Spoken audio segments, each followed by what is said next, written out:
한적한 시골 마을의 소 우두리가 울부짖더니 갑자기 아파를 구부리며 두 발로만 몸을 지탱하기 시작했습니다. 이럴 수가, 저기 봐요. 소가 두 발로 서 있어. 말도 안 돼. 어떻게 소가? 카메라, 빨리 카메라 가져와. 만석 할아버지, 우두리한테 무슨 일이 생긴 거예요? 모르겠다. 오늘 아침까지만 해도 평범했는데. 이건 분명 불길한 징조야. 마을에 큰일이 생길 거야. 아니, 할머니 말씀처럼 수호신이 나타난 걸 수도 있잖아요. 조용히들 해봐요. 우두리가 뭔가 하려는 것 같아요. 자연의 섭리를 거스른 기적 아니면 재앙의 전조일까요? 평화로운 하늘 마을에 갑자기 두 발로 걷는 소 우두리가 나타났습니다. 이 놀라운 현상은 쇠퇴해 가던 마을에 새로운 바람을 일으키게 됩니다. 그러나 누구도 예상치 못한 위기와 함께 마을 사람들의 믿음은 시험대에 오르게 되지요. 우두리의 진정한 정체는 무엇일까요? 그리고 하늘마을의 운명은 어떻게 될까요? 지금부터 펼쳐질 놀라운 이야기에 함께해 주시기 바랍니다. 아침 안개가 천천히 걷히는 하늘마을은 마치 시간이 멈춰버린 듯한 고요함이 감돌았습니다. 산자락을 따라 구불구불 이어진 좁은 도로 끝에 자리한 이 작은 마을은 한때 100가구가 넘게 살던 번창한 곳이었지만 지금은 고작 70가구만이 남아 있습니다. 젊은이들은 하나둘 도시로 떠났고 마을에는 주름진 얼굴의 노인들만 남았죠. 김만석은 80살의 농부로 마을의 동쪽 언덕배기에 있는 낡은 초가집에서 홀로 살고 있었습니다. 아내는 5년 전 폐암으로 세상을 떠났고 두 아들은 모두 서울에서 각자의 가정을 꾸리고 있었습니다. 명절이면 손주들이 찾아와 며칠 머물다 가곤 했지만 나머지 시간은 소 우두리와 함께 조용한 나날을 보내고 있었어요. 우두라, 오늘도 밭을 도와줘야 한다. 늙은이 혼자 어떻게 다 하겠냐. 만석은 낡은 삿갓을 쓰며 우두리의 등을 토닥였습니다.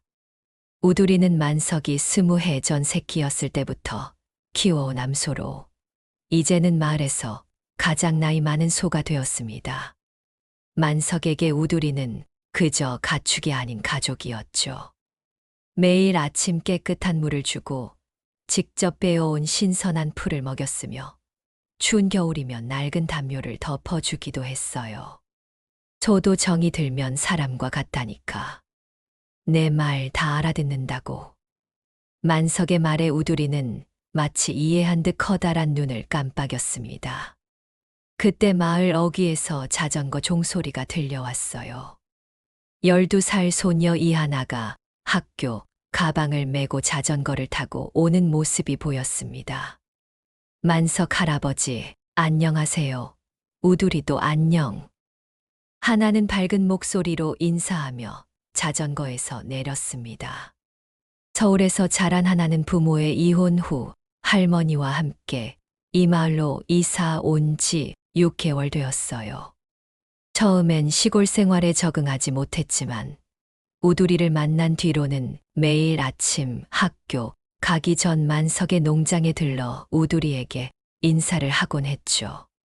학교 안 늦겠니? 만석이 물었습니다. 괜찮아요. 일찍 나왔거든요. 우두리한테 이거 주려고요. 하나는 가방에서 사과 하나를 꺼내 우두리에게 내밀었습니다. 우두리는 순한 눈으로 하나를 바라보며 사과를 받아 먹었어요.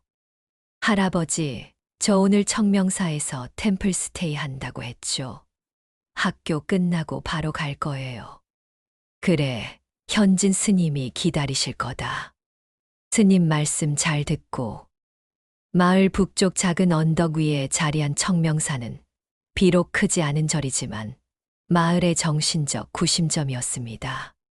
현진 스님은 55살의 나이에도 맑은 눈빛을 간직한 분으로 20년 전 도시의 번잡함을 떠나 이곳에 정착했죠. 스님은 종종 모든 생명은 연결되어 있다는 부처님의 가르침을 마을 사람들에게 들려주곤 했어요. 그럼 할아버지, 나중에 또 올게요. 하나는 자전거에 다시 올라타며 손을 흔들었습니다. 만석은 하나가 사라진 후 한숨을 내쉬었습니다. 마을 초등학교는 전교생이 15명밖에 되지 않아 폐교 위기에 처해 있었고, 마을 장터는 한 달에 한 번 겨우 열리는 정도였으니까요. 이대로 가다간 우리 마을도 지도에서 사라질지 모르겠구먼.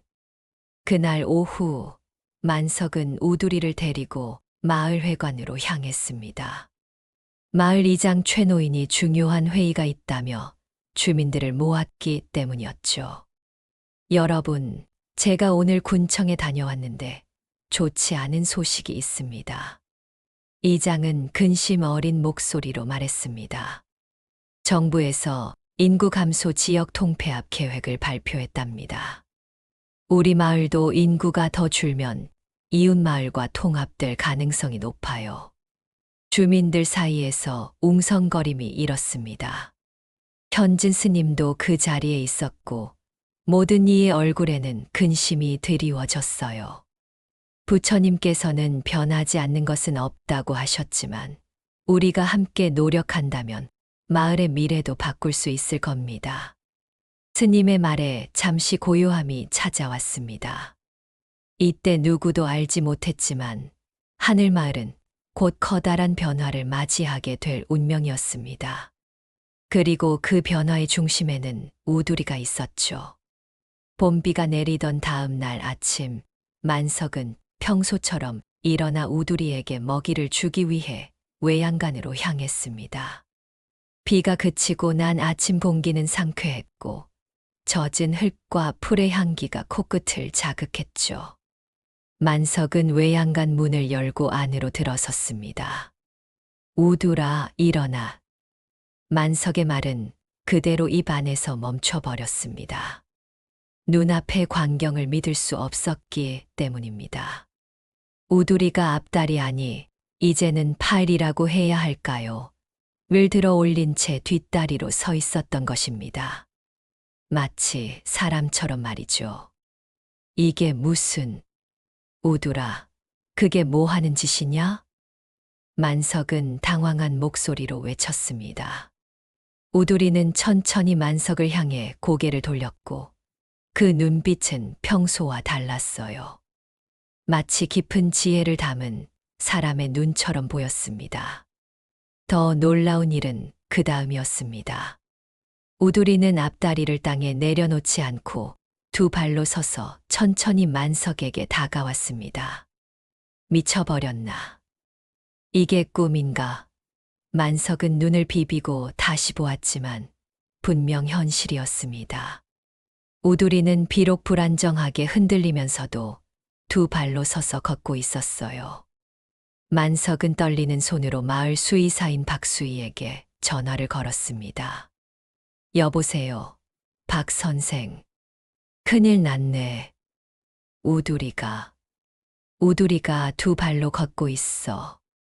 만석 아저씨, 아침부터 농담하시면 안 되죠. 소가 어떻게 두 발로 걸어요? 박수희는 전화기 너머로 웃음을 참지 못했습니다. 농담이 아니라니까. 직접 와봐. 내가 환각을 보는 건지. 1시간 후 박수희는 만석의 농장에 도착했습니다.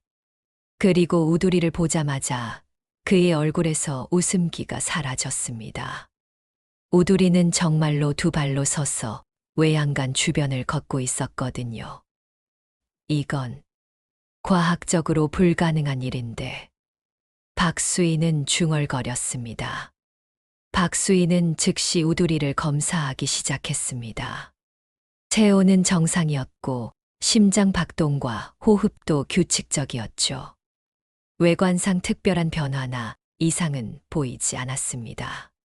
다만 우두리의 앞다리 근육이 마치 사람의 팔처럼 변형되어 있는 듯했어요. 만석 아저씨, 솔직히 말씀드리면 저도 이해가 안 됩니다. 소의 해부학적 구조상 두 발로 서는 건 불가능해요. 무게중심도 맞지 않고 앞다리는 사람의 팔처럼 자유롭게 움직이는 구조가 아니거든요. 그럼 어떻게 된 거야? 만석의 목소리에는 불안감이 묻어났습니다. 대학병원이나 농축산연구소에 문의해보는 게 좋을 것 같습니다. 아니면 우두리를 데려가서 정밀 검사를 해봐야. 안 돼. 만석이 단호하게 말을 끊었습니다. 우두리는 어디로도 보내지 않을 거야. 실험실 동물이 되는 건 원치 않아. 만석은 잠시 생각에 잠겼다가 현진 스님에게도 연락해 보기로 했습니다. 스님은 지혜롭고 많은 것을 알고 있었으니까요. 전화를 받은 스님은 바로 오겠다고 했습니다. 이 놀라운 소식은 빠르게 마을에 퍼졌습니다. 처음에는 대부분의 사람들이 믿지 않았지만 소문을 듣고 만석의 농장을 찾아온 마을 사람들은 우두리를 직접 보고 놀라움을 금치 못했죠. 저게 정말 우두리 맞아. 속임수 아니야? 누가 훈련시킨 거 아냐? 사람들의 반응은 제각각이었지만 우두리가 두 발로 서서 걷는 모습은 누구도 부정할 수 없는 현실이었습니다. 현진 스님은 곧 도착했고 우두리를 보자 잠시 말없이 바라보았습니다. 그러더니 조용히 미소 지으며 말했어요. 이것은 단순한 우연이 아닌 인연법에 따른 현상입니다. 부처님께서는 모든 생명은 연결되어 있으며 모든 현상은 인과의 법칙에 따른다고 가르치셨죠. 그게 무슨 말씀이신지요? 박수희가 의아한 표정으로 물었습니다. 모든 생명체는 윤회의 고리 속에 있습니다. 소가 사람으로, 사람이 소로 태어날 수도 있지요. 우두리는 전생에 깊은 깨달음을 얻었던 존재가 이번 생에는 소로 태어난 것일 수 있습니다. 그리고 지금 그 깨달음이 점차 표면으로 드러나고 있는 것 같습니다. 그때 마을에서 가장 연로하신 최할머니가 지팡이를 짚고 농장으로 찾아왔습니다.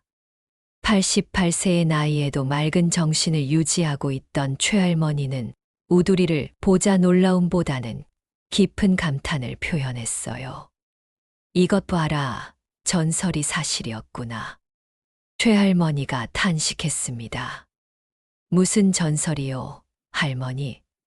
구경 온 마을 사람 중 한 명이 물었습니다. 최할머니는 모두를 모아놓고 오래된 이야기를 들려주기 시작했어요. 내가 어릴 적 할아버지께서 들려주신 이야기란다. 하늘 마을이 처음 세워졌을 때 큰 가뭄이 들어 마을 사람들이 굶주림에 시달렸지. 그때 갑자기 나타난 한 마리의 소가 두 발로 서서 사람들에게 물이 있는 곳을 알려주었어. 그 덕분에 마을 사람들은 우물을 파고 농사를 지을 수 있었다고 해. 그 소는 마을의 수호신, 아니 보살의 화신이라고 믿어졌지. 그리고 전설에 따르면 마을에 큰 위기가 닥칠 때마다 그 화신이 다시 나타난다고 했단다. 마을 사람들은 최할머니의 이야기를 듣고 놀랐습니다. 그것은 단순한 옛날 이야기라고만 생각했던 전설이었으니까요. 그럼 지금 우리 마을에 무슨 위기가 닥쳐온다는 건가요? 누군가 물었습니다. 마을이 점점 사라져가고 있지 않니? 젊은이들은 모두 도시로 떠나고 학교는 폐교 위기에 있어. 농사를 짓는 사람도 줄어들고. 이것이 위기가 아니면 뭐겠니? 현진 스님은 최할머니의 이야기에 고개를 끄덕였습니다. 부처님께서는 중생을 구제하기 위해 보살은 필요한 모습으로 나타난다고 하셨습니다. 우두리의 변화는 단순한 우연이 아닌 우리 마을을 위한 불법의 현현일 수 있습니다. 그날 이후 하늘마을은 더 이상 평범한 시골 마을이 아니었습니다.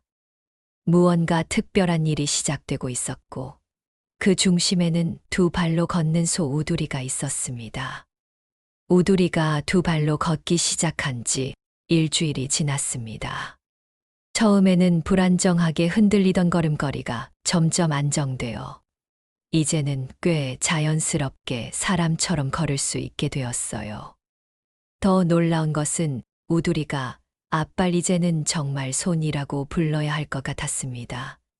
우로 물건을 집어들고 문고리를 돌리고 심지어 머리를 긁는 등의 섬세한 동작까지 할 수 있게 된 것이었습니다. 만석은 매일 아침 일어나 우두리의 변화를 지켜보았습니다.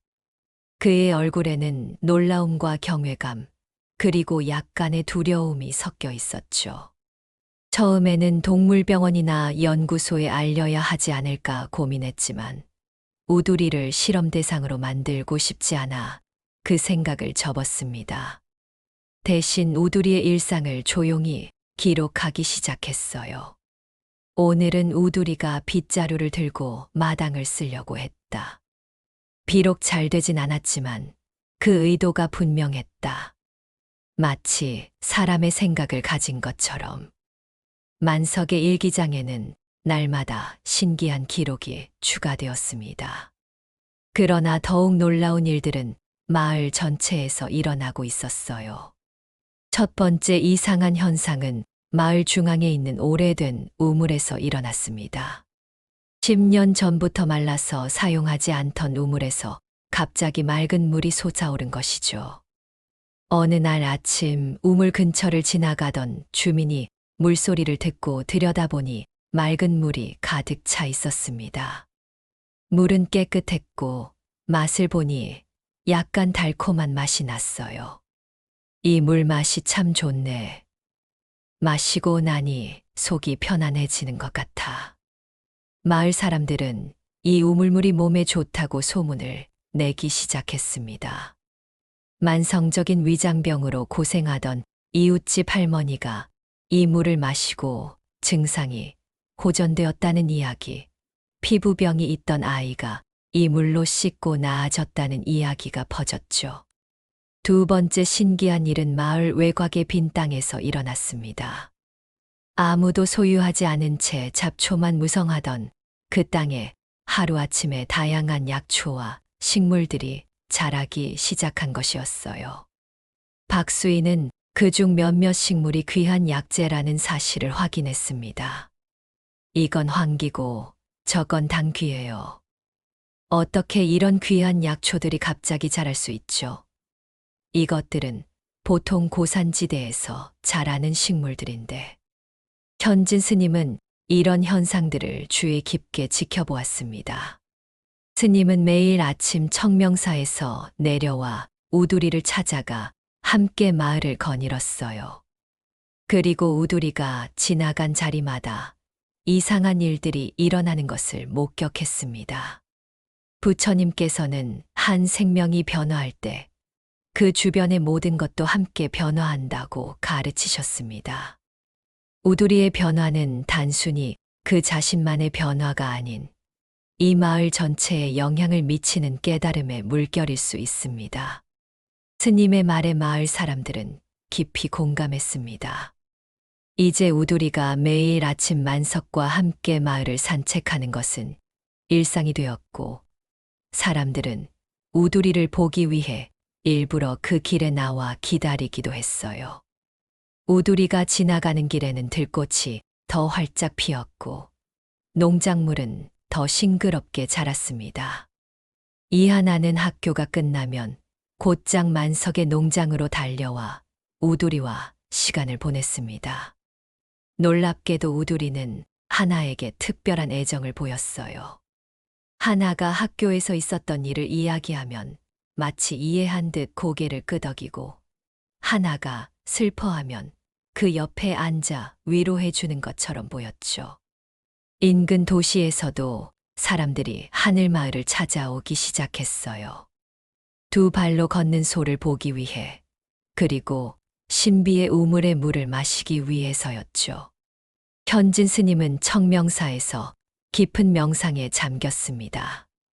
우두리의 변화와 마을에 일어나는 기적 같은 현상들을 관찰하며 불교의 가르침을 더 깊이 이해하게 되었어요. 모든 것은 변합니다. 영원한 것은 없습니다. 하지만 변화는 고통만을 의미하지 않습니다. 변화는 새로운 시작, 새로운 희망의 씨앗이 될 수도 있습니다. 스님은 불단 앞에 앉아 오랜 시간 참선을 했습니다. 그리고 어느 날 아침 깨달음을 얻은 듯 밝은 표정으로 청명사를 나섰어요. 스님은 마을 사람들에게 우두리는 중생을 구제하려는 보살의 화신일 수 있습니다. 하지만 우리는 단순히 보살의 은혜만 바라는 것이 아니라 스스로 깨달음의 길을 걸어가야 합니다. 라고 말했습니다. 마을 사람들은 점점 우두리를 신성한 존재로 여기기 시작했습니다. 어떤 이들은 우두리에게 소원을 빌기도 했고, 아픈 가족을 데려와 우두리 근처에 있게 하기도 했어요. 놀랍게도 그런 사람들 중 상당수가 건강을 회복했습니다. 부처님께서는 믿음은 치유의 시작이라고 하셨습니다. 우두리를 통해 사람들이 희망을 품게 되고 그 희망이 치유로 이어지는 것일 수 있습니다. 현진 스님의 말에 많은 사람들이 공감했어요. 한 달도 채 되지 않아 하늘마을은 완전히 다른 모습이 되었습니다. 침체되어 있던 마을에 생기가 돌았고 사람들의 얼굴에는 웃음이 가득했어요. 그리고 그 중심에는 언제나 우두리가 있었습니다. 여름이 무르익어가는 하늘마을은 이전과는 완전히 다른 모습으로 변해갔습니다. 한때 쓸쓸하고 고요했던 마을 광장은 이제 사람들로 북적거렸고 오래도록 문을 닫았던 가게들이 하나둘씩 다시 문을 열기 시작했어요. 주말이면 마을 장터가 열려 지역 농산물과 수공예품을 사려는 사람들로 붐볐습니다. 이것은 불과 2달 전까지만 해도 상상할 수 없었던 풍경이었죠. 우리 마을이 이렇게 활기를 띨 줄 누가 알았겠나? 만석은 장터를 거닐며 감탄했습니다. 만석의 농장도 변화를 맞이했습니다. 우두리를 보러 오는 관광객들이 늘어나면서 만석은 작은 쉼터를 마련해 사람들이 우두리와 함께 시간을 보낼 수 있도록 했어요.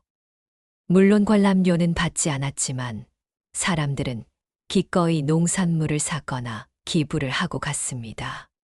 덕분에 만석의 생활도 조금씩 나아졌죠. 우두리 덕분에 마을이 살아났어요. 정말 보살의 화신인가 봐요. 마을 주민 김씨 부인이 말했습니다. 청명사도 큰 변화를 맞이했습니다. 템플스테이를 찾는 사람들이 급증해 이제는 예약을 해야 할 정도였어요. 현진 스님은 매일 아침 불경 강의를 열었고 사람들은 스님의 지혜로운 가르침에 귀 기울였습니다. 부처님께서는 모든 것은 마음에서 시작된다고 가르치셨습니다. 우리 마을의 변화도 우리 모두의 마음이 변화했기 때문입니다. 우두리는 그 변화의 촉매제일 뿐, 진정한 변화는 여러분 자신의 마음 속에서 일어나고 있습니다. 스님의 말씀에 템플스테이 참가자들은 깊이 공감했습니다. 도시의 번잡함에서 벗어나 잠시나마 평화를 찾아온 그들에게 하늘마을은 작은 낙원 같았어요. 하나의 생활도 크게 변했습니다. 예전에는 학교에서 조용하고 외로운 아이였던 그녀는 이제 친구들 사이에서 인기 있는 존재가 되었어요. 모두가 하나를 통해 우두리에 대해 더 알고 싶어 했기 때문이었죠. 하나야, 우두리가 정말 사람처럼 생각할 수 있대. 반 친구 민지가 물었습니다. 응, 내 말도 다 알아들어. 가끔은 내가 슬플 때 위로해 주기도 해. 하나는 더 이상 새로운 환경에 적응하지 못해 힘들어하는 아이가 아니었습니다. 그녀는 당당하게 자신의 이야기를 나눌 수 있게 되었고 그 과정에서 자신감을 키워나갔어요. 선생님, 저희 학교 신문에 우두리 이야기를 써도 될까요? 하나는 담임 선생님께 제안했습니다. 좋은 생각이구나. 우리 학교도 폐교 위기에서 벗어났으니 그 과정을 기록해두는 것도 의미 있을 것 같아. 실제로 하늘마을 초등학교는 놀라운 변화를 맞이했습니다. 우두리 소문을 듣고 이주해온 가족들 덕분에 전교생이 15명에서 30명으로 늘어났죠. 폐교 위기는 자연스럽게 해소되었고 학교는 다시 활기를 찾았습니다. 그러나 이런 변화를 못마땅해 하는 사람도 있었습니다. 마을의 부동산 개발업자 정진호가 바로 그 사람이었죠. 정진호는 하늘마을의 땅을 저렴하게 매입해 대규모 리조트를 건설할 계획이었습니다. 그러나 마을이 관광지로 주목받기 시작하자 땅값이 오르기 시작했고 주민들도 쉽게 땅을 팔지 않으려 했습니다.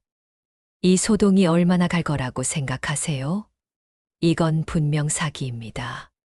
소가 어떻게 두 발로 걸어요? 누군가 조작한 게 분명해요. 정진호는 마을 회의에서 공개적으로 의심을 표현했습니다. 그의 차가운 눈빛과 날카로운 말투에 회의장은 순간 긴장감이 감돌았어요. 정 사장님, 우두리는 저희 마을의 축복입니다. 직접 가서 보시면 이해하실 겁니다. 이장이 조심스럽게 대답했습니다. 축복이요. 미신에 사로잡혀 있군요. 나는 과학적 조사를 요구합니다. 그 소를 제대로 된 연구소에 데려가 검사해 봐야 해요. 현진 스님이 조용히 자리에서 일어났습니다. 정진호님, 모든 것을 이해하려 하지 마십시오. 부처님께서는 이해할 수 없는 것들을 받아들이는 것도 지혜라고 가르치셨습니다. 우두리를 만나보시면 마음이 달라질지도 모릅니다. 정진호는 코웃음을 치며 회의장을 나갔습니다. 그의 얼굴에는 분노와 좌절감이 역력했죠. 그날 저녁 정진호는 자신의 사무실에서 마을을 내려다보며 생각에 잠겼습니다. 그의 계획이 틀어지고 있었어요. 어떻게든 이 소동을 끝내야 해. 그 소가 문제라면 그 소를 없애면 되겠지. 정진호는 어둠 속에서 중얼거렸습니다. 한편 만석의 농장에서는 더 놀라운 일이 일어나고 있었습니다. 우두리는 이제 간단한 글씨까지 쓸 수 있게 되었어요. 하나가 가르쳐준 한글을 따라 쓰는 모습은 마치 어린아이가 글씨를 배우는 것 같았습니다. 우두라, 정말 대단하구나. 이제 글까지 쓰다니. 만석은 감격에 젖어 말했습니다. 우두리는 땅바닥에 앞발로 감사합니다라고 썼습니다. 만석과 하나는 놀라움을 금치 못했어요.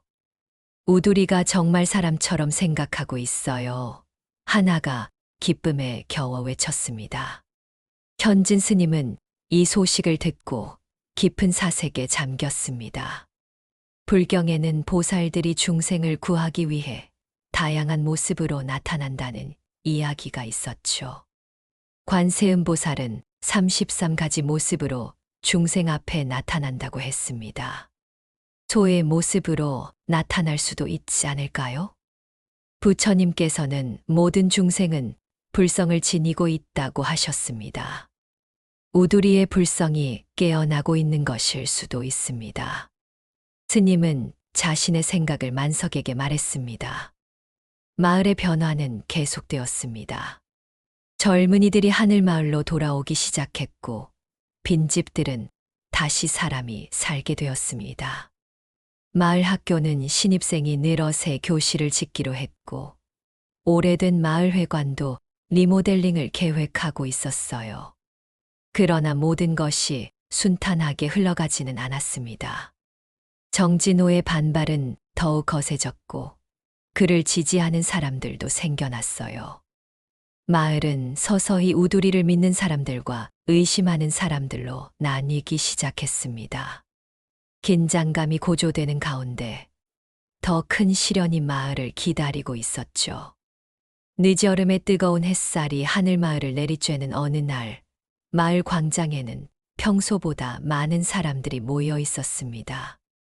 정진호가 공개적으로 우두리 사기 설명회라는 이름의 집회를 열었기 때문이었죠. 정진호는 정장 차림으로 임시 무대 위에 올라 마이크를 잡았습니다. 존경하는 주민 여러분, 그리고 방문객 여러분. 오늘 저는 우리 마을에서 벌어지고 있는 사기 행각에 대해 말씀드리고자 합니다. 이른바 두 발로 걷는 소는 과학적으로 절대 불가능한 일입니다. 분명히 말씀드리지만 이것은 누군가의 속임수입니다. 정진호는 준비해온 영상과 사진 자료를 보여주며 설명을 이어갔습니다. 다른 동물원에서 훈련된 동물들이 특수 의상을 입고 이중 표현을 하는 사례, 로봇 동물을 이용한 속임수 사례 등을 보여주었죠. 여러분이 보고 계신 우두리도 이와 같은 속임수일 가능성이 높습니다. 김만석 씨가 어떤 장치를 사용했는지는 모르겠으나 소가 두 발로 걷고 글씨를 쓴다는 것은 과학적으로 말이 되지 않습니다. 사람들 사이에서 웅성거림이 일었습니다. 하늘마을 주민들 대부분은 우두리를 직접 보았기에 믿음이 흔들리지 않았지만 일부 방문객들은 정진호의 말에 귀를 기울이고 있었어요. 그렇다면 마을에서 일어나는 기적들은 어떻게 설명하실 건가요? 누군가 외쳤습니다. 우연의 일치입니다. 마른 우물에서 물이 나오는 것은 지하수맥의 변화 때문일 수 있고, 식물이 잘 자라는 것은 기후 조건이 좋아졌기 때문일 수 있습니다. 이런 자연 현상을 소와 연결짓는 것은 미신적 사고방식입니다. 정진호의 설명회는 2시간 넘게 이어졌고, 그 끝에는 우두리를 제대로 된 연구소에 데려가 검사해야 한다는 주장으로 마무리되었습니다. 설명회가 끝나자 사람들은 각자의 생각을 나누며 흩어졌어요. 일부는 의심을 품기 시작했고, 일부는 여전히 우두리를 믿었습니다. 현진 스님은 설명회 내내 조용히 앉아 지켜보다가 정진호에게 다가갔습니다. 정진호님, 오늘 청명사에 와서 차 한잔 하실래요? 대화를 나누고 싶습니다. 스님, 저는 미신을 믿지 않습니다. 불교도 결국은 과학적 검증이 필요하다고 생각합니다.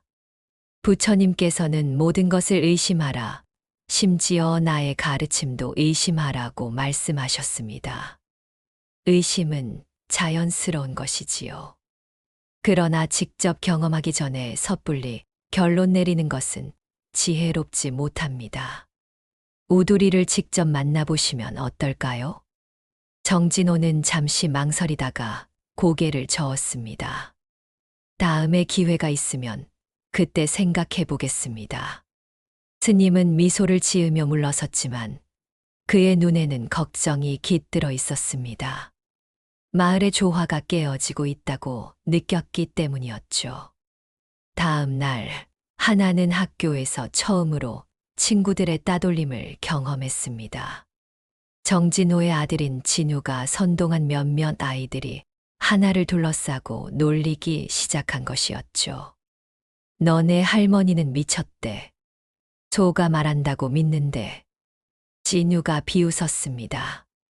우리 아빠가 그러는데 너네 할아버지랑 만석이 할아버지가 짜고 마을 사람들을 속이고 있대. 돈 벌려고. 하나는 눈물을 참으며 반박했습니다. 그렇지 않아. 우두리는 정말 특별해. 너희들이 직접 와서 보면 알 수 있을 텐데. 누가 가서 보고 싶겠어. 바보같이. 하나는 결국 울음을 터뜨리고 교실을 뛰쳐나갔습니다. 학교가 끝나고 그녀는 곧장 만석의 농장으로 달려갔어요. 우두리를 보자마자 그동안 참았던 눈물이 다시 쏟아져 나왔습니다. 우두라, 다들 나를 놀려. 너를 안 믿는데 왜 사람들은 이렇게 못되게 구는 거야? 우두리는 조용히 하나에게 다가와 아빨 이제는 정말 손 같았습니다. 로 그녀의 눈물을 닦아주었습니다. 그리고 천천히 바닥에 글씨를 쓰기 시작했어요. 슬퍼하지 마세요. 중요한 것은 진실입니다. 하나는 놀라서 눈을 크게 떴습니다. 우두리가 이렇게 복잡한 문장을 쓴 것은 처음이었거든요. 우두라, 내가 더 많은 것을 알게 된 거야. 우두리는 천천히 고개를 끄덕였습니다. 그리고 다시 글씨를 썼어요. 마을에 위험이 다가오고 있습니다. 조심하세요. 하나는 이 말에 소름이 돋았습니다. 급히 만석을 불러와 우두리가 쓴 글씨를 보여주었죠. 할아버지, 우두리가 이런 말을 했어요. 무슨 뜻일까요? 만석은 걱정스러운 표정으로 우두리를 바라보았습니다. 무슨 위험이 온다는 거니, 우두라. 우두리는 더 이상 글을 쓰지 않고 하늘을 올려다보았습니다. 만석과 하나도 함께 하늘을 바라보았지만 맑은 하늘 외에는 아무것도 보이지 않았어요. 그날 저녁 만석은 현진 스님을 찾아가 우두리의 말에 대해 상의했습니다. 스님, 우두리가 마을에 위험이 다가오고 있다고 말했습니다. 어떤 뜻일까요? 스님은 깊은 생각에 잠겼다가 말했습니다. 부처님께서는 무상무장을 가르치셨습니다. 모든 것은 변하고 영원한 것은 없지요. 좋은 일이 있으면 나쁜 일도 있는 법입니다. 아마도 우리 마을이 시련을 맞게 될 것 같습니다. 어떤 시련일까요? 그것은 아직 알 수 없습니다. 하지만 부처님의 가르침대로 지금 이 순간에 충실하면서 조심스럽게 지켜봐야 할 것 같습니다. 그 무렵 정진호는 자신의 사무실에서 몇몇 사람들과 비밀 회의를 하고 있었습니다. 그들 중에는 마을 밖에서 온 사람들도 있었어요. 이 소동을 끝내려면 확실한 증거가 필요합니다. 그 소를 데려와 검사해보면 속임수라는 것이 드러날 겁니다. 한 남자가 말했습니다. 문제는 만석이 소를 절대 내주지 않는다는 겁니다. 마을 사람들도 대부분 그의 편이고요. 정진호가 답했습니다. 그럼 다른 방법을 써야겠군요. 밤에 몰래 들어가서 소를 데려오는 건 어떨까요? 정진호는 잠시 망설였지만 이내 고개를 끄덕였습니다. 좋습니다. 하지만 소에게 해를 끼쳐선 안 됩니다. 단지 검사를 위한 것일 뿐이니까요.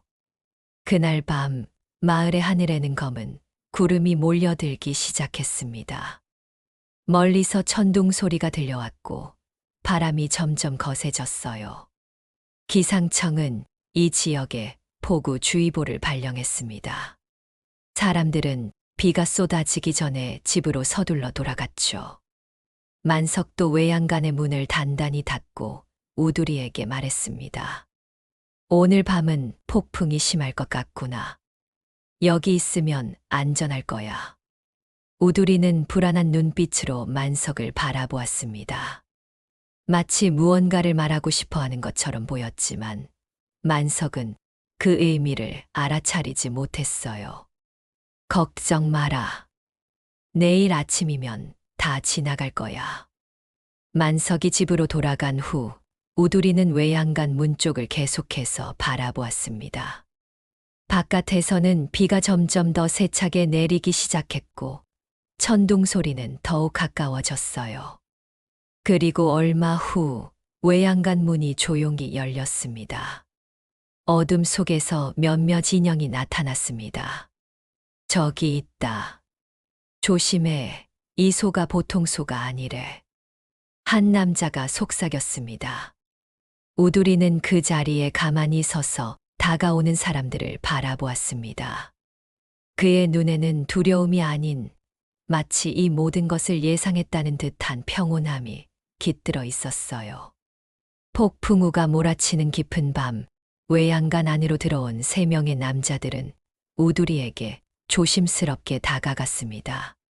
그들은 모두 검은 비옷을 입고 있었고 손전등, 빛만이 어둠 속에서 흔들리고 있었어요. 정진호는 약간 뒤로 물러나 다른 2명이 앞장서게 했습니다. 조심해. 저도 화나면 위험하다고. 한 남자가 속삭였습니다. 걱정 마. 마취총이 있으니까. 필요하면 쏘면 돼. 다른 남자가 대답했습니다. 우두리는 놀랍게도 움직이지 않고 그저 그들을 바라보고만 있었습니다. 마치 이 상황을 이미 예견했다는 듯이 말이죠. 남자들은 천천히 접근해 우두리의 목에 밧줄을 걸려고 시도했습니다. 바로 그때 외양간 문이 갑자기 활짝 열렸습니다. 만석이 손전등을 들고 서 있었어요. 거기 뭐 하는 짓이요? 만석의 목소리가 천둥 소리와 함께 울려 퍼졌습니다. 남자들은 당황했고 정진호는 급히 얼굴을 가렸습니다. 그러나 만석은 이미 그를 알아보았죠. 정진호 씨, 이게 무슨 짓입니까? 남의 집 외양간에 몰래 들어와서. 만석 씨, 오해하지 마세요. 우리는 그저. 정진호가 변명하려 했지만 만석은 듣지 않았습니다. 나가요. 당장 나가지 않으면 경찰을 부르겠소. 남자들은 서로를 바라보다가 급히 외양간을 빠져나갔습니다. 그러나 한 남자가 갑자기 뒤돌아서서 만석을 향해 달려들었어요. 만석과 그 남자 사이에 실랑이가 벌어졌고 그 과정에서 만석은 미끄러져 넘어지며 머리를 세게 부딪혔습니다. 아버지, 정진호가 놀라서 소리쳤지만 이미 늦었습니다. 만석은 바닥에 쓰러져 움직이지 않았어요. 어떻게 다쳤잖아. 정진호가 당황해서 말했습니다. 일이 커지기 전에 빨리 나가자. 한 남자가 정진호의 팔을 잡아 끌었습니다. 그들은 서둘러 현장을 떠났고 우두리만이 쓰러진 만석 곁에 남았습니다. 우두리는 천천히 만석에게 다가가 코로 그의 얼굴을 건드렸습니다. 만석은 미동도 없었어요. 우두리는 마치 결심한 듯 2발로 일어서서 외양간을 빠져나갔습니다. 포구를 뚫고 마을로 향했죠. 하나는 그날 밤 할머니와 함께 집에 있었습니다. 천둥 소리에 잠을 설치던 그녀는 갑자기 문 두드리는 소리를 들었어요. 이상하게 생각하며 창문으로 밖을 내다보니 비에 흠뻑 젖은 우두리가 서 있었습니다. 우두리? 하나는 깜짝 놀라 급히 문을 열었습니다. 이 시간에 왜 여기 있어? 할아버지는? 우두리는 안절부절 못하는 모습으로 뒤돌아가는 방향을 가리켰습니다. 하나는 직감적으로 무언가 잘못되었다고 느꼈어요. 할머니, 저 잠깐 나갔다 올게요. 우두리가 와서 뭔가 이상해요. 하나의 할머니는 걱정스러운 표정으로 말했습니다. 이 폭풍 후에 어디 가려고 그러니? 위험해. 금방 올게요. 만석 할아버지한테 무슨 일이 생긴 것 같아요. 하나는 우비를 급히 걸치고 우두리를 따라 나섰습니다. 폭우가 얼굴을 때리고 천둥 번개가 하늘을 가르는 가운데 그들은 만석의 농장을 향해 달렸어요. 그들이 외양간에 도착했을 때 만석은 여전히 바닥에 쓰러져 있었습니다. 하나는 놀라서 소리쳤습니다. 할아버지, 할아버지 괜찮으세요? 만석은 미동도 없었습니다. 하나는 떨리는 손으로 휴대폰을 꺼내 구급차를 불렀어요. 그리고 현진 스님에게도 연락했죠. 스님, 큰일 났어요. 만석 할아버지가 다쳤어요. 우두리가 절 데리러 왔어요. 지금 바로 가겠다. 구급차는 불렀니? 네, 불렀어요. 근데 이 폭풍 후에 언제 올지 모르겠어요. 진정하거라. 내가 곧 도착할 테니. 기다리는 시간은 길게 느껴졌습니다. 하나는 만석의 손을 잡고 울었고, 우두리는 그 옆에서 슬픈 눈으로 지켜보았어요. 마침내 현진 스님이 도착했고, 곧이어 구급차도 왔습니다. 의료진이 만석을 살펴보니 머리에 심한 타박상을 입었지만 다행히 생명에는 지장이 없다고 했습니다. 그들은 만석을 구급차에 싣고 인근 병원으로 향했고 하나와 스님도 함께 따라갔죠. 우두리는 그 자리에 홀로 남겨졌습니다. 비는 점점 더 거세게 내렸고 마을 저지대에서는 물이 불어나기 시작했어요. 마치 자연이 분노하는 것처럼 말이죠. 병원에 도착한 하나와 스님은 만석이 응급실로 실려 들어가는 것을 지켜보았습니다. 하나는 계속해서 울었고 스님은 그녀의 어깨를 토닥이며 위로했어요. 하나야, 부처님께서는 모든 것은 변한다고 가르치셨단다. 슬픔도 고통도 언젠가는 지나간다. 지금은 만석 할아버지가 빨리 회복되길 기원하자. 스님, 누가 할아버지를 다치게 했을까요? 그건 지금 중요하지 않다. 우선은 할아버지의 건강이 중요하지. 그러나 하나는 우두리가 자신을 데리러 온 것이 단순한 우연이 아니라고 느꼈습니다. 무언가 일어났다는 것을 우두리가 알고 있었던 거죠. 한편 정진호는 자신의 집에 돌아와 안절부절 못하고 있었습니다. 그는 의도치 않게 만석을 다치게 한 것에 대해 심한 죄책감을 느꼈어요. 어떡하지? 이건 내가 원한 게 아니야. 난 그저 진실을 밝히려고 했을 뿐인데. 정진호는 중얼거렸습니다. 그때 전화가 울렸습니다. 마을 이장이었어요. 정 사장, 큰일 났습니다. 계속되는 폭우로 마을 저지대가 침수되기 시작했어요. 마을 사람들이 대피해야 합니다. 정진호는 창밖을 내다보았습니다. 비는 그칠 줄 모르고 내리고 있었고 멀리서 사이렌 소리가 들려왔어요. 마을 회관으로 모이세요. 긴급 대책 회의를 열어야 합니다. 이장이 말했습니다. 정진호는 잠시 망설였지만 곧 우비를 입고 집을 나섰습니다. 마을로 향하는 길에 그는 만석의 농장 쪽을 바라보았어요. 그리고 놀랍게도 우두리가 두 발로 서서 마을 사람들을 이끌고 있는 모습을 보았습니다. 사람들은 우두리를 따라 높은 곳으로 이동하고 있었죠. 저게 정말 우두리야? 정진호는 눈을 의심했습니다. 그는 그 광경을 보기 위해 가까이 다가갔습니다. 우두리는 실제로 사람들에게 무언가 지시하는 듯한 모습이었어요. 놀랍게도 사람들은 그 지시에 따르고 있었습니다. 정진호 씨, 현진 스님이 그를 발견하고 불렀습니다. 스님은 방금 병원에서 돌아온 참이었어요. 스님, 저게 정말... 그렇습니다. 우두리는 단순한 소가 아닙니다. 지금 마을이 위험에 처해 있고 우두리는 사람들을 안전한 곳으로 인도하고 있습니다. 정진호는 말을 잊지 못했습니다. 그의 모든 의심과 불신이 눈앞의 현실 앞에서 무너져 내렸어요. 만석 씨는 어떻습니까? 정진호가 조심스럽게 물었습니다. 다행히 생명에는 지장이 없습니다. 하지만 정진호 씨, 당신이 이 일에 관련되어 있지요? 스님의 눈빛은 날카로웠지만 그 안에는 증오가 아닌 연민이 담겨 있었습니다. 정진호는 고개를 숙였습니다. 제가 잘못했습니다.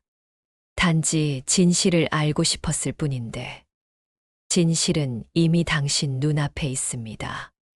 지금은 그것을 받아들이고 마을을 구하는 일에 힘을 보태야 할 때입니다. 마을의 상황은 점점 악화되고 있었습니다. 계속되는 폭우로 인해 마을 근처의 강물이 불어나 제 방이 무너질 위기에 처해 있었어요. 마을 사람들은 불안에 떨었고 일부는 이미 대피를 시작했습니다. 스님, 어떡하면 좋을까요? 하나가 눈물 어린 눈으로 물었습니다. 부처님께서는 고난 속에서도 평정심을 잃지 말라고 가르치셨다. 지금 우리가 할 수 있는 최선을 다하자. 우두리를 믿고 따르는 것도 그 중 하나란다. 폭풍우는 계속되었고 마을은 더 큰 위기를 향해 나아가고 있었습니다. 그리고 이 위기 속에서 우두리와 마을 사람들, 그리고 정진호는 결정적인 순간을 맞이하게 될 것이었습니다. 폭우는 밤새도록 쉬지 않고 내렸습니다. 하늘 마을을 감싸는 산자락에서는 계곡물이 거세게 흘러내렸고 마을 아래쪽의 작은 강은 이미 범람 직전이었어요. 마을 주민들은 학교, 체육관으로 대피했지만 그곳마저 안전하지 않다는 불안감이 퍼졌습니다. 제 방이 무너지면 마을 전체가 물에 잠길 거예요. 이장이 걱정스러운 목소리로 말했습니다. 우두리는 학교, 체육관 안에서 두 발로 서서 창문 너머 빗줄기를 바라보고 있었습니다. 그의 눈에는 깊은 근심이 깃들어 있었어요. 하나는 우두리 곁에서 떨어지지 않았고 현진 스님은 주민들을 진정시키기 위해 노력하고 있었습니다. 부처님께서는 두려움은 무지에서 비롯된다고 가르치셨습니다. 지금 우리는 서로를 의지하며 이 시련을 함께 극복해야 합니다. 스님의 목소리는 평온했지만 그의 표정에도 걱정이 역력했습니다. 갑자기 우두리가 움직이기 시작했습니다. 그는 체육관 문을 향해 걸어갔고 밖으로 나가려는 의도를 보였어요. 우두라, 어디 가려고? 하나가 불안하게 물었습니다. 우두리는 잠시 멈춰서서 하나를 바라보았습니다. 그리고 바닥에 앞발로 글씨를 썼어요. 제 방을 확인해야 합니다. 밖은 너무 위험해. 폭우가 너무 심해. 하나가 외쳤습니다. 우두리는 다시 글씨를 썼습니다. 나를 따라오세요. 모두의 도움이 필요합니다. 현진 스님이 이 광경을 지켜보고 있다가 말했습니다. 우두리가 우리를 돕고자 하는 것 같습니다. 그를 믿어봅시다. 사람들은 서로를 바라보며 망설였습니다. 그때 정진호가 앞으로 나섰어요. 제가 우두리와 함께 가겠습니다. 제가 그동안 잘못 생각했습니다. 우두리가 정말 특별한 존재라는 것을 이제야 깨달았습니다. 정진호의 얼굴에는 진심 어린 후회와 결의가 담겨 있었습니다. 그의 아들 진우도 놀란 표정으로 아버지를 바라보았어요. 아빠. 진우야, 아빠가 잘못했다. 모든 것을 의심하고 부정하려고만 했어. 하지만 지금은 우리 마을을 구하는 게 중요하다. 현진 스님이 미소를 지었습니다.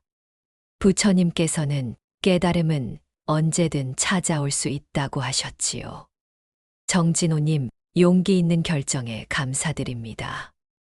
우두리, 정진호 스님, 그리고 몇몇 주민들은 우비를 입고 체육관을 나섰습니다. 하나도 따라가려 했지만 스님이 말렸어요. 하나야, 너는 여기 남아 다른 아이들을 돌봐주렴. 그것도 중요한 일이란다. 하나는 불만스러웠지만 스님의 말에 따랐습니다. 그들이 체육관을 나서자 비바람이 거세게 몰아쳤습니다.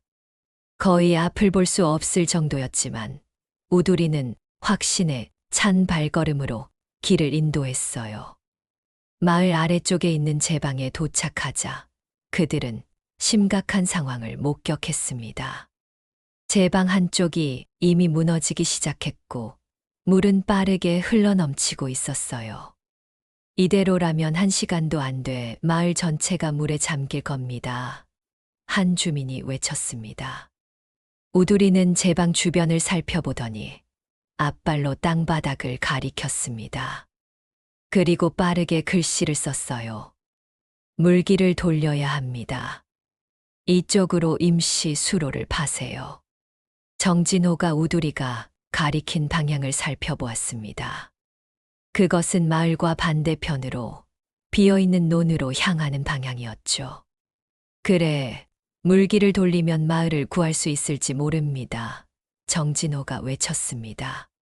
사람들은 급히 삽과 곡괭이를 가져와 작업을 시작했습니다. 우두리도 앞발로 흙을 파내며 도왔어요. 비는 여전히 쏟아지고 있었지만 그들의 의지는 꺾이지 않았습니다. 더 빨리, 제 방이 곧 무너질 것 같아요. 누군가 소리쳤습니다.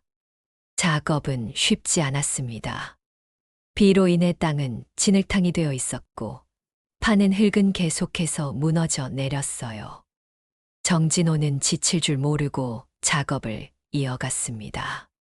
그의 얼굴에는 땀과 빗물이 뒤섞여 흘러내렸죠. 정진호 씨, 쉬어가는 게 어떻겠습니까? 스님이 걱정스럽게 물었습니다. 괜찮습니다.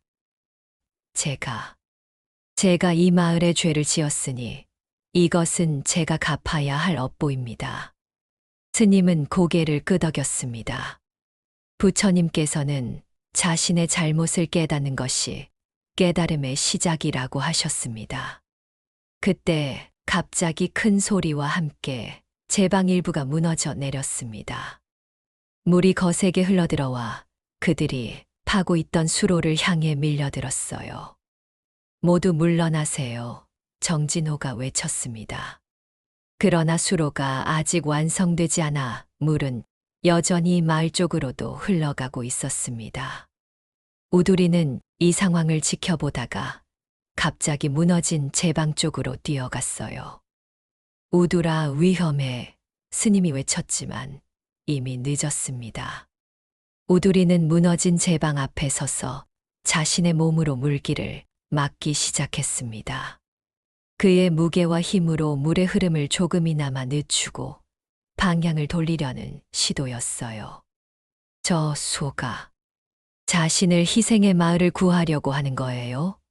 한 주민이 놀라서 물었습니다. 현진 스님의 눈에 눈물이 고였습니다. 이것이 바로 보살행입니다. 중생을 위해 자신을 내어주는 자비의 실천이지요. 정진호는 망설임 없이 우두리 옆으로 뛰어들었습니다. 그도 함께 물기를 막기 시작했죠. 정진호 씨, 사람들이 놀라서 외쳤습니다. 어서 수로를 완성하세요. 우리가 여기서 최대한 버틸게요. 사람들은 더욱 필사적으로 수로를 파기 시작했습니다. 현진 스님은 정진호와 우두리 곁으로 가서 함께 힘을 모았어요. 3명의 협력으로 물길은 조금씩 수로 쪽으로 향하기 시작했습니다. 체육관에 남아있던 하나는 불안함을 참지 못하고 밖으로 나와 상황을 지켜보고 있었습니다. 그녀는 우두리와 정진호 그리고 스님이 위험에 처한 모습을 보고 두려움에 떨었어요. 우두리, 제발 다치지 마. 그때 하나는 무언가를 결심한 듯 빗속으로 뛰어들었습니다. 그녀는 학교 창고에서 긴 밧줄을 가져와 작업 현장으로 달려갔어요. 이거 가져왔어요. 밧줄이에요. 하나가 외쳤습니다. 사람들은 밧줄을 이용해 급히 임시 장벽을 만들었습니다. 자루에 흙과 모래를 담아 밧줄로 묶어 물막이를 만든 것이죠. 하나의 기지가 상황을 개선시켰습니다. 잘했다, 하나야. 스님이 칭찬했습니다. 작업은 계속되었고 마침내 수로가 완성되었습니다. 물은 서서히 마을과 반대 방향으로 흐르기 시작했어요. 그러나 우두리와 정진호는 이미 깊은 물 속에 서 있었고 특히 우두리는 체력이 고갈되어 가는 듯 했습니다. 우두리를 빼내야 해요. 하나가 외쳤습니다. 정진호는 자신의 힘으로 우두리를 지탱하려 했지만 물의 압력이 너무 강했습니다. 그때 놀랍게도 마을 사람들이 하나둘씩 물속으로 들어와 함께 우두리를 지지하기 시작했어요. 서로 손을 맞잡고 인간 사슬을 만들어 우두리와 정진호를 끌어당겼습니다. 다 함께 힘을 모아 스님이 외쳤습니다. 드디어 그들은 우두리와 정진호를 안전한 곳으로 끌어올릴 수 있었습니다. 우두리는 지쳐 보였지만 그의 눈빛은 여전히 강인했어요. 정진호는 숨을 헐떡이며 우두리의 등을 토닥였습니다. 고마워, 우두라. 내가 없었다면 우리 마을은 이미 물에 잠겼을 거야. 수로를 통해 물이 안전하게 빠져나가기 시작하면서 마을은 최악의 상황을 면할 수 있었습니다. 새벽이 밝아오자 폭우도 서서히 그치기 시작했어요. 사람들은 지친 몸을 이끌고 체육관으로 돌아갔습니다. 그들의 얼굴에는 피로함과 함께 안도감이 어려 있었죠. 하나는 우두리를 꼭 껴안았습니다. 우두라, 내가 정말 영웅이야. 고마워. 우두리는 천천히 고개를 숙여 하나의 머리를 부드럽게 쓰다듬었습니다.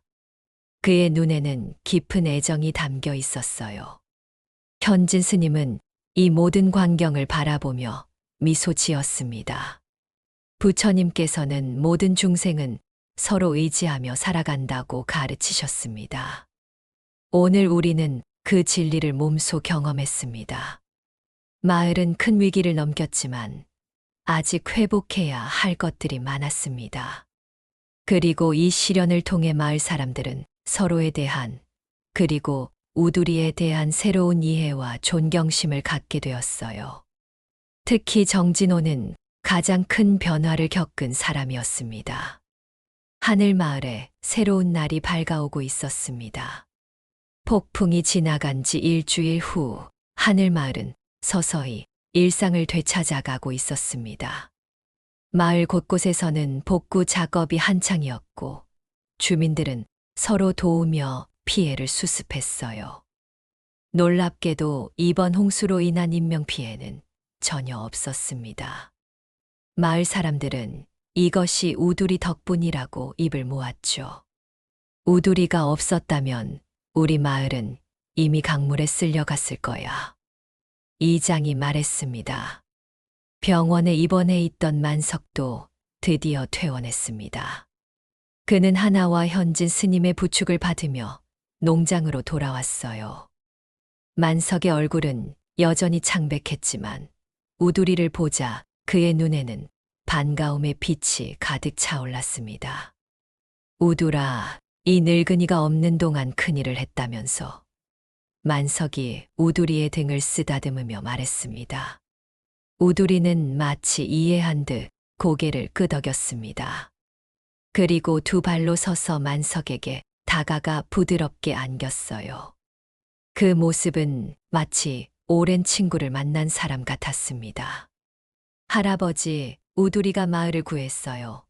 정말 대단했어요. 하나가 흥분된 목소리로 말했습니다. 만석은 미소 지었습니다. 그랬겠지.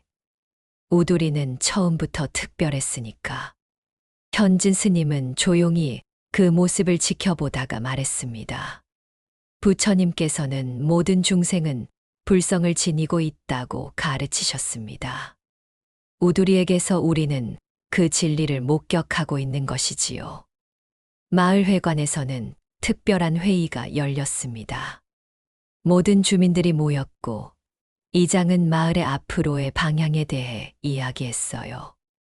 이번 사건을 통해 우리 마을은 새로운 시작을 맞이하게 되었습니다.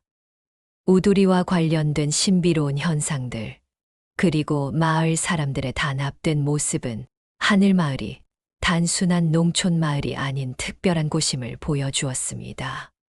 이장은 하늘마을을 생태마을이자 불교 명상마을로 발전시키자는 제안을 했습니다. 청명사를 중심으로 한 명상 프로그램과 템플스테이, 그리고 우두리와 함께하는 생태 체험 등을 통해 마을에 활기를 불어넣자는 계획이었죠. 놀랍게도 이 제안을 가장 적극적으로 지지한 사람은 정진호였습니다. 그는 완전히 달라진 모습으로 회의에 참석했어요. 저는 그동안 오만과 욕심에 사로잡혀 있었습니다. 리조트 개발만이 마을을 살리는 길이라고 생각했지요. 하지만 이번 일을 통해 깨달았습니다. 진정한 발전은 자연과 조화를 이루고 서로를 존중할 때 가능하다는 것을요. 정진호는 자신이 가지고 있던 땅을 마을 공동체에 기부하겠다고 선언했습니다. 그 땅에 생태공원과 교육센터를 만들어 방문객들이 자연과 더불어 살아가는 법을 배울 수 있게 하자는 제안이었죠. 제 아들 진우도 이 일에 동참하겠다고 했습니다. 그리고 하나에게 사과하고 싶습니다. 진우가 학교에서 하나를 놀렸다고 들었어요. 정진호는 하나를 바라보며 고개를 숙였습니다. 정말 미안하구나. 어른의 편견이 아이에게도 영향을 미쳤네. 하나는 잠시 망설이다가 미소를 지었습니다. 괜찮아요. 저도 진우와 친구가 되고 싶어요. 회의는 화기애애한 분위기 속에서 계속되었습니다. 마을 사람들은 서로의 아이디어를 나누며 하늘마을의 새로운 미래를 그려나갔어요. 현진 스님은 이 모든 것을 지켜보며 깊은 통찰을 느꼈습니다. 고통 속에서 지혜가 싹트고 어려움 속에서 자비가 자라납니다. 부처님의 가르침처럼 이번 시련은 우리 모두에게 깨달음의 씨앗이 되었습니다. 그날 저녁 만석의 농장에서는 소박한 잔치가 열렸습니다. 마을 사람들이 음식을 가져와 함께 나누고 우두리의 용기를 기리는 자리였죠.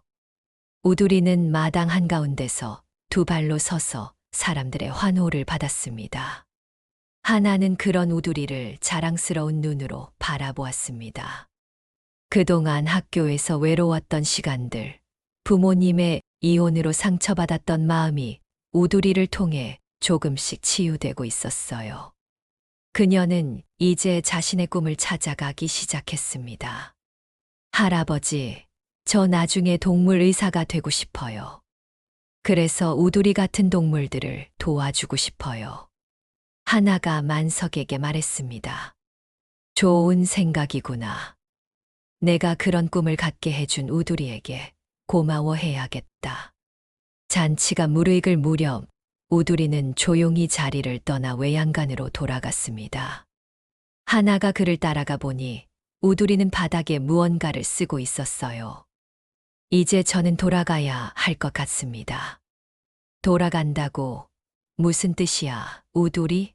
하나가 불안하게 물었습니다. 제가 온 목적은 마을을 돕기 위해서였습니다.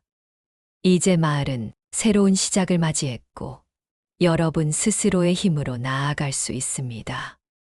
하나의 눈에 눈물이 고였습니다. 우두리, 우리를 떠나지 마. 내가 없으면. 우두리는 부드럽게 하나의 얼굴을 쓰다듬었습니다. 그리고 다시 글씨를 썼어요. 저는 떠나는 것이 아닙니다. 그저 원래의 모습으로 돌아가는 것뿐입니다. 제 영혼은 언제나 이 마을과 함께할 것입니다. 하나는 이 말을 이해하지 못했지만 무언가 중요한 일이 일어날 것임을 직감했습니다. 그녀는 급히 만석과 현진 스님을 불렀어요. 스님은 우두리의 메시지를 읽고 깊이 이해하는 표정을 지었습니다. 우두리는 보살의 화신으로서 자신의 역할을 다했음을 알리고 있는 것 같습니다. 부처님께서는 때가 되면 돌아가는 것도 지혜라고 가르치셨지요. 그럼 우두리가 죽는다는 건가요? 하나가 흐느끼며 물었습니다. 그렇지 않단다. 단지 특별한 능력을 내려놓고 평범한 소로 돌아간다는 뜻일 거야. 그것이 자연의 이치란다. 스님이 부드럽게 설명했습니다. 그날 밤 우두리는 마지막으로 두 발로 서서 마을을 한 바퀴 돌았습니다. 만석, 하나, 현진 스님, 그리고 정진호가 그를 따라갔어요. 우두리는 마을의 중요한 장소들을 하나하나 들러보았습니다. 마을 광장, 청명사, 학교, 그리고 마지막으로 그가 막았던 제방까지. 제방에 도착했을 때 밤하늘에는 수많은 별들이 빛나고 있었습니다. 우두리는 하늘을 향해 고개를 들었고 그 순간 한 줄기 별빛이 그를 감쌌어요. 마치 하늘에서 내려온 축복 같았습니다. 우두라. 만석이 떨리는 목소리로 불렀습니다. 우두리는 천천히 네 발로 내려섰습니다.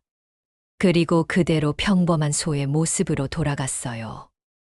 그의 눈에는 여전히 지혜로운 빛이 깃들어 있었지만 이제 그는 두 발로 걷지 않았고 글씨도 쓰지 않았습니다.